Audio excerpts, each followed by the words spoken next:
Today is Wednesday, May the 2nd. We'll call the order of the Board of Franklin County Commissioners. Roll call, please. Commissioner Howard? Present. Commissioner Waymire? Present. Chair Renaud? Yes. Vice Chair Oglesby? Present. Commissioner Dunn? If you would, please stand and join me in the Pledge of Allegiance, followed by our invocation. I pledge allegiance to the flag of the United States of America and to the republic for which it stands, one nation, under God, indivisible, with liberty and justice for all.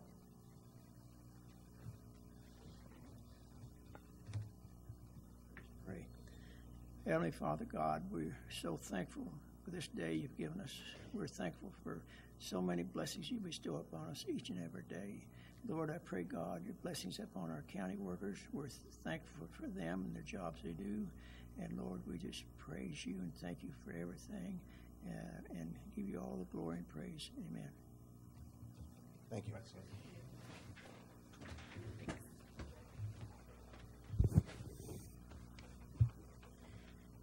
Okay, correspondence, organizational business. Do we have that proclamation somewhere or not? Okay. Yeah, I can do that.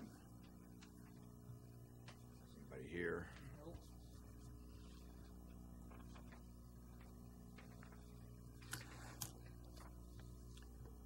We have a proclamation to proclaim May as Community Action Month. And so I'll read the proclamation for us, and then we can go from there. It says, whereas community action agencies were created when the Economic Opportunity Act of 1964 was signed into law, and whereas the East Central Kansas Economic Opportunity Corporation, ECAN, was established in 1966, and whereas ECAN has a 50-plus year history of promoting self-sufficiency for the limited income, and whereas ECAN has made essential contributions to individuals and families in Franklin County by providing them with innovative and cost-effective programs such as community gardens, low-cost rental housing, rent subsidies via the Section 8 program, weatherization services, and early childhood education. And whereas individuals and families on limited income continue to need opportunities to improve their lives and their living conditions, thus ensuring that all citizens are able to live in dignity.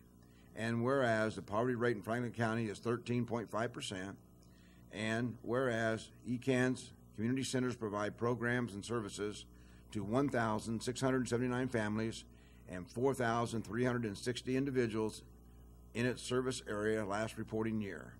And whereas Kansas and the entire United States must continue to wage war on poverty by providing support and opportunities for all citizens in need of assistance. And whereas Franklin County and ECAN have worked together to meet the needs of our most vulnerable citizens, now therefore the Board of Commissioners of Franklin County, Kansas, does hereby proclaim the month of May 2018 as Community Action Month in Kansas, and urge the citizens of Franklin County to join in this special observance with appropriate events and commemoration.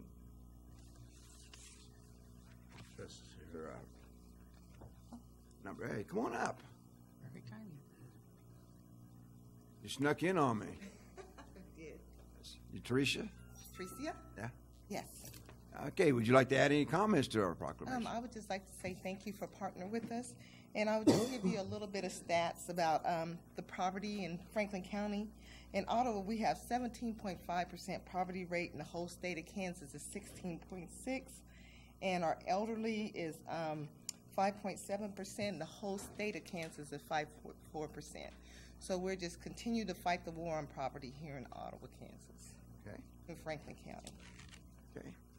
Is there a proclamation number, or we need one? 1803. 1803. And we'd all invite you to our open house on May the 15th at our new Head Start Center, right by the City Hall, right on the side of City Hall. Okay. And we'd like for you to join us, if all possible, from 4 o'clock to 6 o'clock. And what day is that? May 15th. May 15th. What does that add to your Head Start capacity? As far as Excuse me? people, what does that add to your capacity for Head Start? I'm not for sure about the Head Start. It has increased since we opened up the new center. Sure. So I'm not for sure what their capacity their total capacity, but we're always at capacity. Sure, yeah, I do that. Yeah. Thank you. Uh-huh. Thanks. Do we need a motion on a proclamation then, 1803? No? Okay. All right, any other correspondence?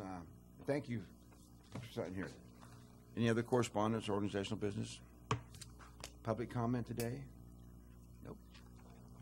Okay, on the consent agenda, consider and approve the commission meeting minutes for April 25th. Consider and approve claim vouchers in the amount of $244,970.66 and tax change orders in the amount of a negative $1,584.54, and approve the payroll for the pay period of March 21 through April 20 in the amount of $1,123,306.07. Motion to approve the consent agenda. Second it? Commissioner Howard? Yes. Commissioner Waymire? Yes. Commissioner Oglesby? Yes, abstain for the minutes. Chair Renaud. Yes. Okay, our first item of business, consider for approval the purchase of 2 replacement vehicles. Sheriff?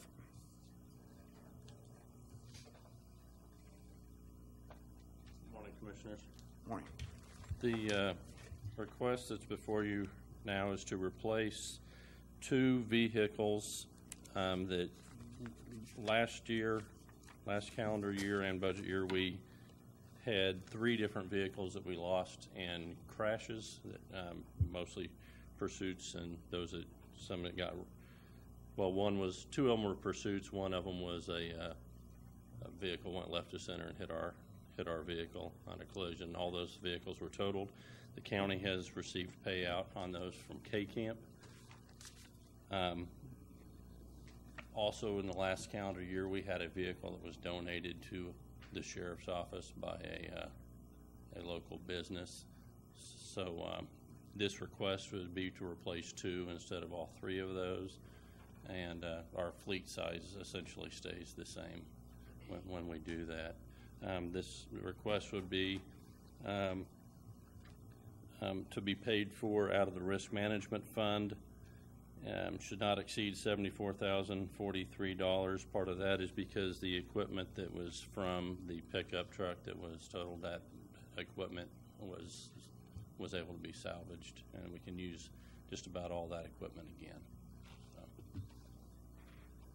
Is this 74,000 after is that including the payoff from the insurance from K-Camp? Or did they just cover those vehicles?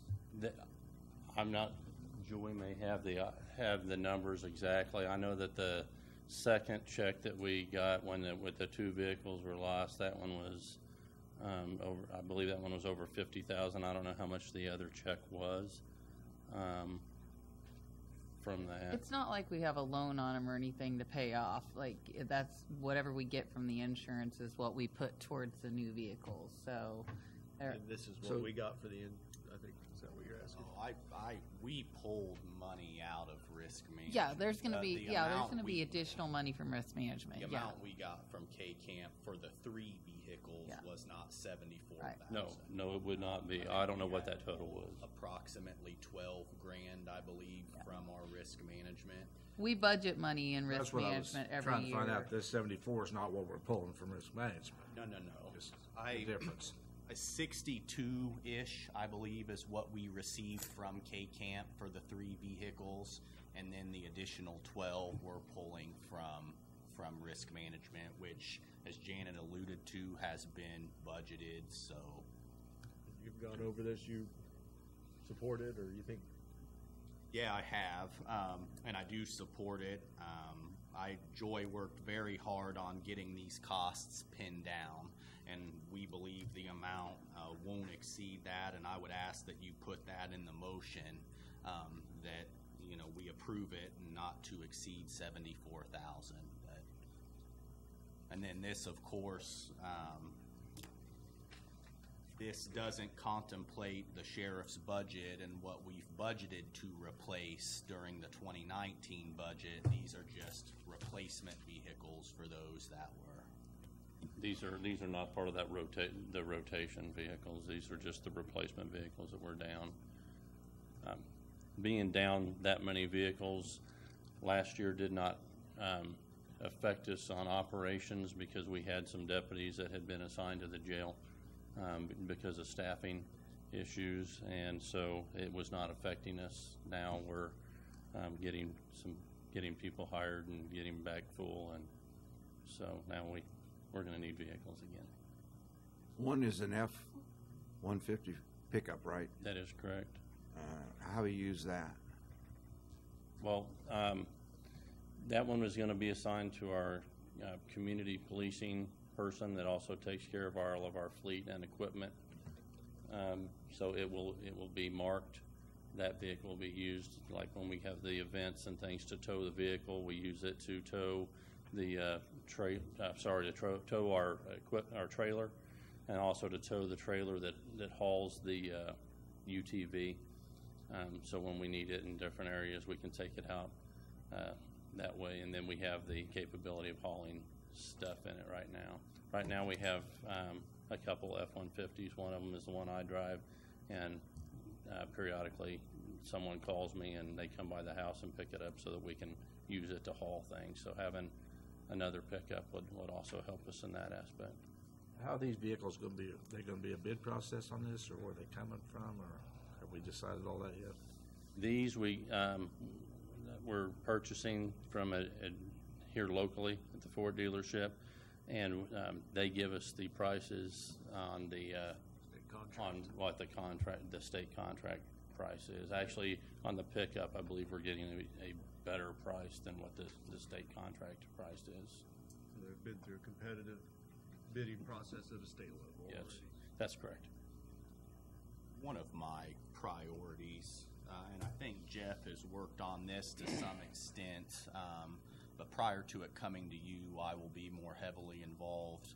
Prior to his budget meeting with all of you, I intend on having a spreadsheet with his entire fleet, VIN numbers, who those vehicles are assigned to, because one of the things that I've observed since I've been here is I don't think the board has the level of knowledge that it should regarding exactly what is in the sheriff's fleet, and I feel like this way, it'll give Jeff a document that he can continuously revise as vehicles get transferred, but it'll give you guys just right at your fingertips kind of an up-to-date list of what's in his fleet. When we're replacing vehicles, we'll know exactly what's being replaced, whose vehicle it was, and any rotations that occur at that time. So we're still a ways from Jeff's budget meeting with all of you, a month or so anyway, but the intention is to have that prepared. I believe we've provided that document in the past as well, so it's just being updated right now. Hey, any other questions for Jeff? Good. Okay. We want to make a motion? I'll make a motion that we approve the purchase of 2 replacement vehicles for the sheriff's office, not to exceed the amount of $74,043.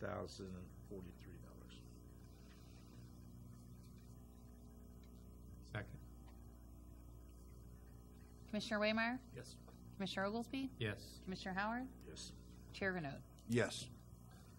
Thank you, Commissioner. Thank you, Jeff.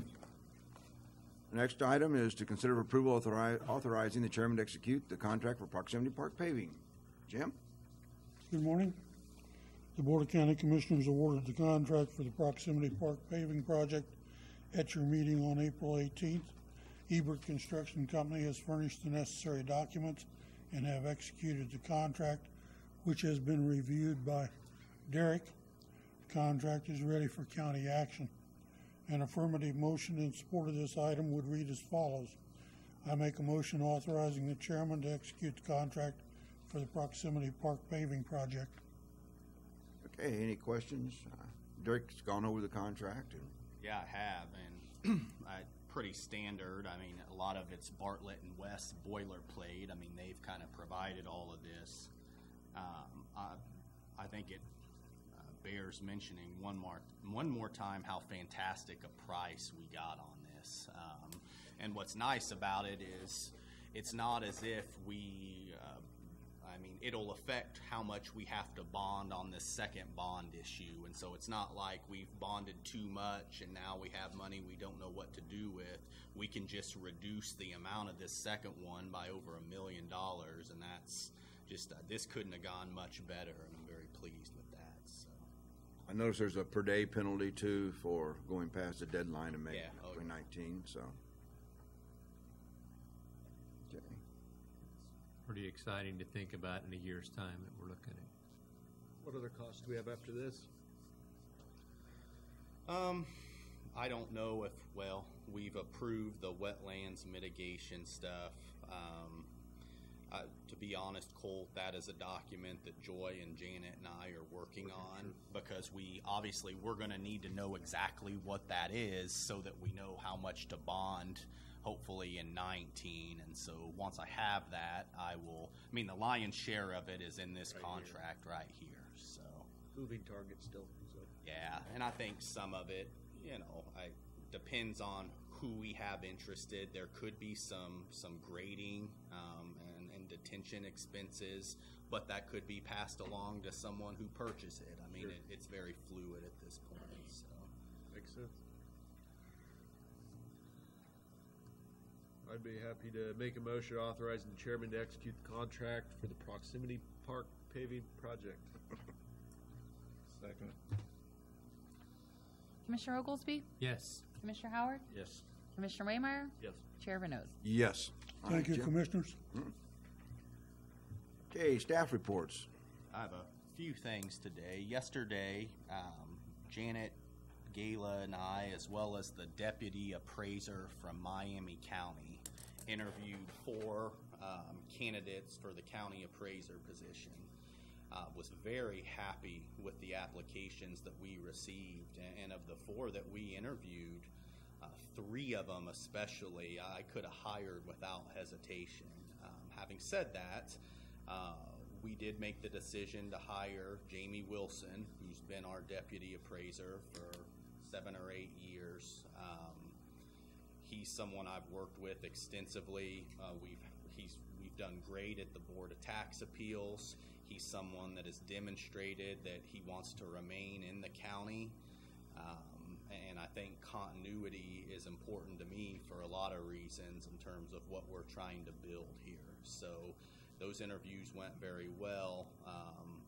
One of the things that I want to share is the deputy appraiser from Miami County paid us a huge compliment and said that that's the best interview panel that she's ever sat on, and that she was very impressed by our professionalism, and indicated that if she wasn't so close to retirement, she would put in for our deputy position because she would like to come work for us. So I think it went well. We've also were interviewing candidates for our maintenance director position on Thursday. Again, incredibly happy with the applicants that we've received. There are 4 or 5 that I think would be great maintenance directors. I'm kind of hoping that we can maybe get a maintenance director and fill our maintenance technician position from this pool. And so we'll be doing that on Thursday. Employee barbecue, employee appreciation, it's set for June 8th. Historically, okay, I thought you were looking at me like I misspoke. Historically, the commissioners grill out for that and cook. This year, we were contemplating doing something different. One of the things we've gotten several comments on is that there's not a high level of interaction with all of you because you're out cooking in the back. We were thinking about catering in barbecue just so you all can spend more time in here. The price is similar. I think it's a negligible difference, but I wanted to get your thoughts. If you all are partial to being the cooks, then certainly that's okay, but this would give you the opportunity instead to just be here with all of our employees, getting to know them a little bit. We can wear aprons and serve at the table or something like You that. can if you want to. If you just did it for the outfit, we can get you. Yeah. That makes sense. I try to break away and come in and talk to people some every year, but Yeah, it's exactly, hard. we're all out there. Yeah. I like that idea, I think, too, as well. Okay. And then the last thing, and this is something we'll talk about a lot, I think, moving forward. Since we've made a move at our maintenance director position, one of the things that I have started talking about is getting our old courthouse cleaned up. And I've been amazed by the response that I've gotten from the staff down there. I don't know exactly what the holdup's been, but I have several members from the appraiser's office, our maintenance staff. I mean, they're cleaning out display cases and putting in new stuff for the public to see. There seems to be a very strong desire. I mean, the building just needs cleaned up.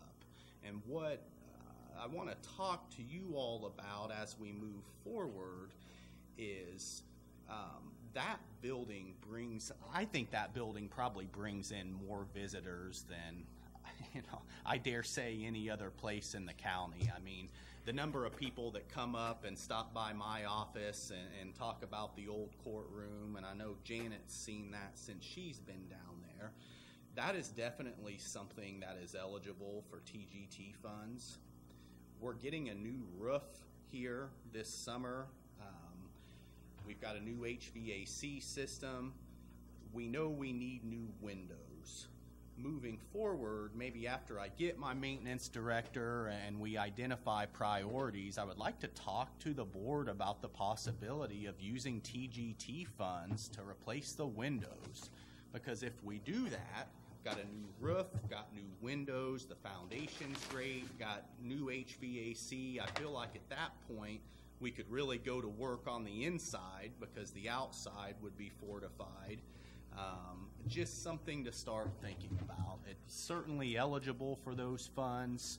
I have no idea the cost, but we very well might be able to do it. Just want you all to maybe start thinking about that, getting a feel for what your constituents would think about that. So. It's a great idea. Running around here somewhere, there's a document where a group came in, kind of laid out things that need to be done, prioritized them, and put an estimate on the price.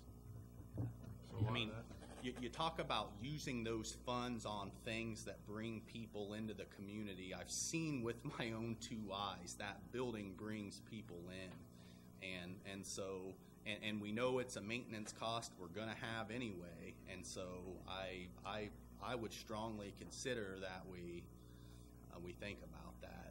We have already had 2 weddings there this year also. A historical building like that, is there any possible grants available for maintenance on that? We did use a historical grant to do foundation work previously. Would it be more grants out there for like repair? Usually they're for very large projects.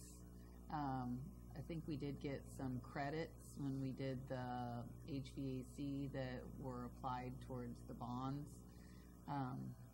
But I've heard from other counties that to get the historical grants are becoming more and more difficult, just because they're not limited to, say, courthouse buildings, but like I believe it's possible the Duderstats might be getting some money for that historical home that they're restoring. So there's a list out on the state historical website of all the people that are receiving the grants, and it's extensive. And certainly we will thoroughly explore that option if we identify that this is a project that you all approve of and think is a good idea. So I think the shape of the windows is not going to be a small project. No, it won't be. Yeah, but yeah, I think that's a good use of funds, and yeah. may take funds from other areas as well, and maybe who knows what kind of support we might get from some individuals or companies or whatever. Well, they're definitely not going to get any better. Well, and you know, we had the mold issue down there. We've got this very nice HVAC system, yet so much of that efficiency is lost because you can literally look at the windows, and I don't know I'm not a contractor, but the wood parts are rotted out. I mean, there are some windows I can literally stick my finger through to the outside, and you just think about how much efficiency gets lost. You think about we've remediated our mold issue, and I think we're fine moving forward, but that would certainly help make sure that we have none of that moving forward. I think it would take our kind of our oldest, most historical building, and it would be, I mean, completely modern or updated from the outside, and then you start talking about polishing the wood up and doing some of the things on the inside that can really make it pop. But just something to think about. So Where are we? I don't want to put you on the spot, but with the suites here, the number 1, number 2 we have, one of them's empty. Obviously, you're pretty well moved out of the HR one now. What, as far as using the space we got and turning the rest back to lease out and try and make some revenue? yes, as you know, we pay the annex fund for the space that we rent. I don't think, in talking with Ransom Memorial, I have the desire to rent Suite 2 anymore, which I thought at one point they did. But what has come up and what will come before you all in the next month or so is Chief Robbins has requested additional space. And certainly he has he gives us reports every month. He has the funds to rent space. The proposal that would come, we waste so much space in Suite 2.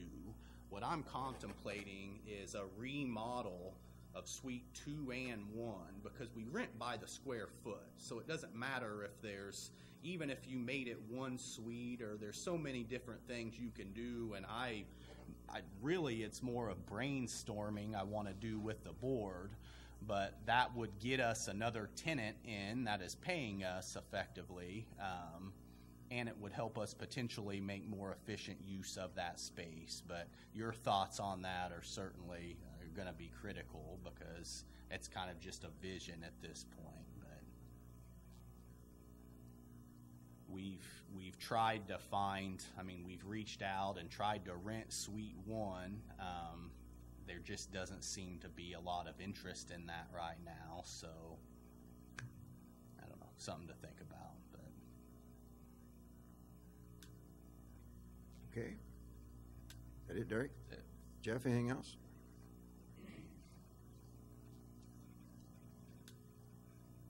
When I was up here a while ago, I alluded to getting our staffing back up, and along those lines, on May 14th, we're going to be having a swearing-in ceremony for some new employees. We're going to likely have 5 corrections officers that are going to be sworn in that day, and hopefully 2 patrol deputies that will be sworn in that day as well. That'll be at 9 o'clock on the 14th. That'll be in the Sam Smith Training Center. Not all of them are starting all at the same time. A couple of them have already started and are kind of staggering those a little bit for training purposes, but they will all be employed by that day. And then next Thursday, May 10th at 11 a.m., we'll be having the annual Law Enforcement Memorial Ceremony. That'll be down at the courthouse lawn at the west steps. We're going to have a guest speaker out of Topeka that'll be coming down to speak this year. That ceremony should last anywhere from 30 to 45 minutes, I would imagine. So, And it was called a memorial. that's the annual Law Enforcement Officers Memorial, What time was that again? 11 a.m. And then also, you may have seen some law enforcement vehicles from outside of our immediate area here the last couple of days. We hosted a training class in our office this week. It was Monday and Tuesday. We did have law enforcement officers from down in the Wichita area and as far out as Salina that came in for that training, and so we're continuing on trying to make sure that we're hosting a high-quality, high-level training that brings those people into our community as well. And when we do that, then we end up getting a reduced rate at our training, and all we're paying for is a training class instead of travel and hotels and all that. So we're getting a lot, budget-wise, we get a lot more bang for the buck. That way we get more people trained at that higher level. So we're going to be continuing on with that, and that's what we had this week. So if you saw any of those vehicles, that's what that was about. What was the training on? It was a radar and LiDAR instructor. So we had some people that got certified to be radar and LiDAR instructors this week. So, do you have any questions for me at all? Do you have anybody out at Yoder right now? We do not.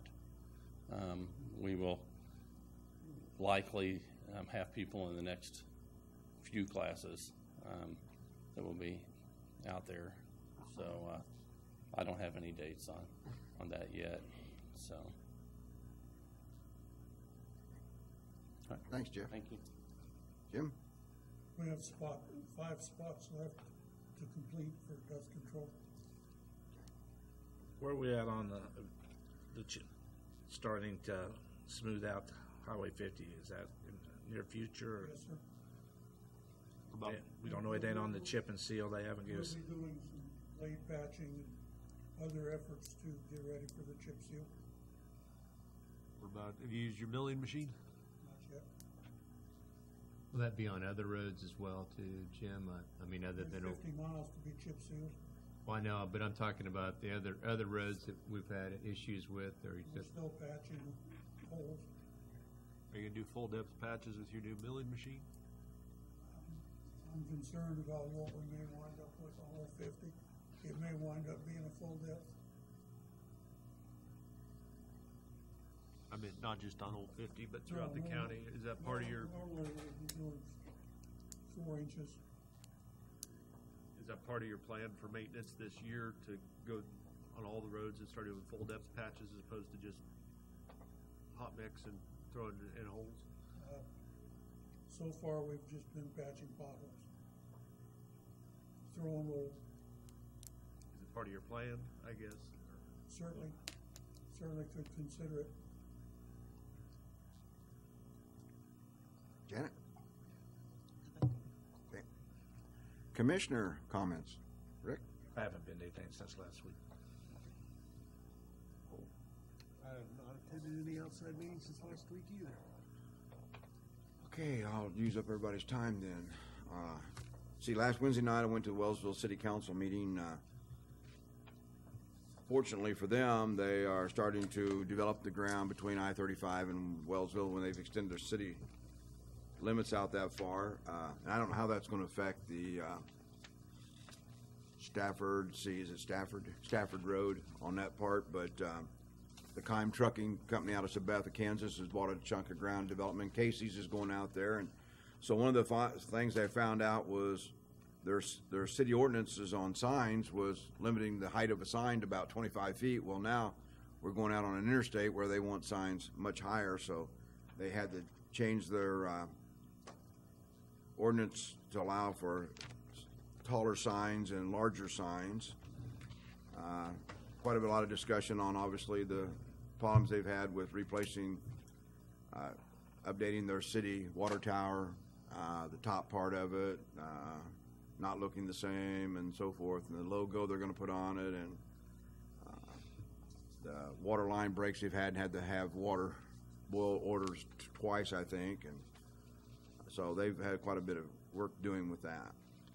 Then last Friday, I did a conference call with the 4th Judicial Nominating Commission, which I'm a member of, and we are in the process of appointing a magistrate judge for the 4th Judicial District, which would be in Osage County, I believe. So from the conference call, we had 5 applicants, and we cut it to 2. And so we're interviewing those 2 next Wednesday. We moved the time from 9 to 9:45 because we're only doing 2 interviews. So next Wednesday, I guess maybe I'll show up, start the meeting, then leave at 9 if we're still in session, and let Rick complete the day. So that'll take place, as I said, next Wednesday. Then yesterday I was at the FCDC meeting.